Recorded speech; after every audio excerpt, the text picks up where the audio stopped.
আসসালামু আলাইকুম। আজ 23 মে 2017 রোজ মঙ্গলবার। আমন্ত্রণ এই টিভি বাংলা সংবাদে, সাথে আছি আমি হাসান হাফেজ। শুরুতে সংবাদ শিরোনাম। 21 শতকের শান্তি সম্মেলনে আমন্ত্রণ জানানো হয়নি রোহিঙ্গা মুসলমানদের। বার্মায় সফর করেছে সুইডেনের মানবাধিকার দূত। এবং রোহিঙ্গা সমস্যা সমাধানে সার্ক ও বিমস্টেক ব্যর্থ, মন্তব্য শ্রীলঙ্কার সাবেক প্রেসিডেন্টের। শুনছিলেন শিরোনাম, এবারে বিস্তারিত। দ্বিতীয়বারের মতো অনুষ্ঠিত বার্মার 21 শতকের শান্তি সম্মেলন বা প্যানলংয়ে দেশের সকল সংখ্যালঘু সম্প্রদায় অংশ নিলেও আমন্ত্রণ জানানো হয়নি রোহিঙ্গা মুসলমানদের অংশগ্রহণ ব্যতীত অনুষ্ঠিত এই সম্মেলনের উদ্দেশ্য সফল কিনা তা প্রশ্নের সম্মুখীন। ইতিহাস বলছে, বার্মার রাষ্ট্রনায়ক অং সানের নেতৃত্বে প্যানলং বা শান্তি চুক্তি যখন হয়, তখন বার্মার সকল সম্প্রদায়ের পাশাপাশি আরাকানের রোহিঙ্গা মুসলমানদেরও অংশগ্রহণ ছিল। সে সময় শান্তি চুক্তির শর্ত পালনে সকল জাতিগোষ্ঠীর মতো রোহিঙ্গা জাতিগোষ্ঠীরও ভূমিকা ছিল। কিন্তু কালের পরিক্রমায় রাষ্ট্র পরিচালনায় যেমন পরিবর্তন এসেছে, তেমনি রোহিঙ্গা জাতিসত্তার অস্তিত্ব নিয়ে টানাটানির মাধ্যমে ইতিহাসকে বিকৃত করা হয়েছে। প্যানলং প্রতিষ্ঠার সময় অং সান বার্মায় শান্তি প্রতিষ্ঠার জন্য যে স্বপ্ন দেখেছিলেন, সে স্বপ্ন বাস্তবায়ন না করে বরং দুলিচ্ছাদ করছেন অং সান কন্যা সূচি। বার্মায় পৃথক পৃথক ক্ষুদ্র নৃতাত্ত্বিক গোষ্ঠীর মাঝে শান্তি প্রতিষ্ঠার বদলে বৈষম্য, সহিংসতা, দলাদলি ও জাতিগত ভেদাভেদ সৃষ্টি করছে গণতন্ত্রের লেবাসধারী সূচি সরকার।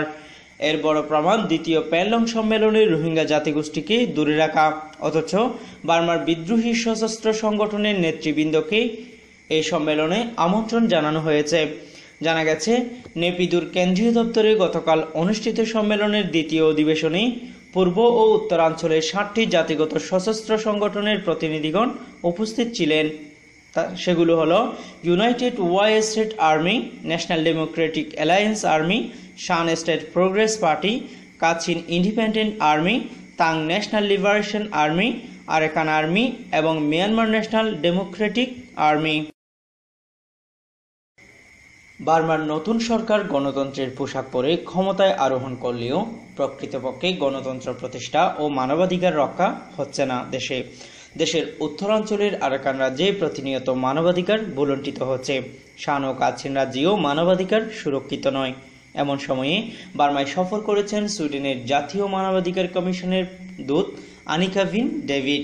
গতকাল ও আজ তিনি পৃথকভাবে এমপি, মন্ত্রী, রাজনৈতিক কর্মী, সুশীল সমাজের নেতৃবৃন্দ ও বিভিন্ন ধর্মাবলম্বীদের সাথে বৈঠক করেন। এ সময় এই মানবাধিকার প্রতিনিধি বলেন, বার্মায় মানবাধিকার সুরক্ষিত নয়। এ নিয়ে সুইডেন উদ্বিগ্ন। বার্মা সহ এশিয়ার বেশ কিছু দেশে দেশের আর্থসামাজিক উন্নয়ন ও মানুষের অধিকার রক্ষার বিষয়টি সুইডেনের দেখার অধিকার রয়েছে বলেও জানান তিনি। বার্মার মানবাধিকার রক্ষায় সহায়ক ভূমিকা পালন করতে সুইডেনের চেষ্টা থাকবে বলে জানান আনিকা ভিন ডেভিড। রোহিঙ্গা সমস্যা সমাধানে আঞ্চলিক সংস্থা সার্ক ও বিমস্টেক সম্পূর্ণ ব্যর্থ।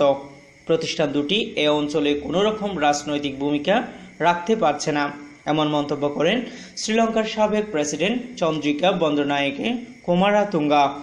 আজ 23 মে Bangladesh institute of international and strategic স্টাডিজের সেমিনারে বক্তব্য রাখার সময় এ মন্তব্য করেন তিনি বলেন, এ অঞ্চলের উন্নয়ন ও গণতন্ত্রের স্বার্থে বৈষম্য ও সংঘাত দূর করা প্রয়োজন।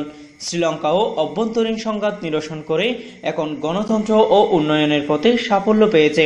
এ সময় তিনি রোহিঙ্গা সংকট সমাধানের জন্য বার্মার প্রতিবেশী দেশসমূহের কেমন ভূমিকা রাখতে হবে সে বিষয়ে আলোকপাত করেন। দর্শক, সংবাদ শেষ করার আগে শিরোনামগুলো জানিয়ে দিচ্ছি আরও একবার। 21 শতকের শান্তি সম্মেলনে আমন্ত্রণ জানানো হয়নি রোহিঙ্গা মুসলমানদের। বার্মায় সফর করেছে সুইডেনের মানবাধিকার দূত। এবং রোহিঙ্গা সমস্যা সমাধানে সার্ক ও বিমস্টেক ব্যর্থ, মন্তব্য শ্রীলঙ্কার সাবেক প্রেসিডেন্টের। Press the bell icon on YouTube app and never miss another update. Press the bell icon on YouTube app and never miss another update.